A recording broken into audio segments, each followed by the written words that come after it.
भगवद्गीतेमध्ये लिहिलंय की तुमचं मन भक्तीकडे ओढल्या जात असेल ना, तर तुम्ही देवाला नाही, तर देवाने तुम्हाला निवडलंय.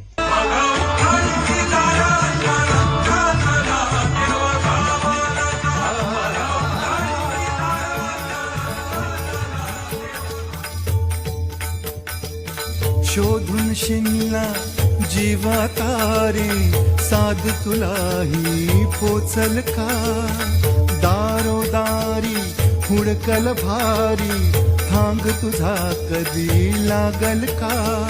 श्याम मुरारी कुंज विहारी, तो श्रीहारी भेटल का? वाट मला त्या गाभाऱ्याची आज कोणी तरी दावल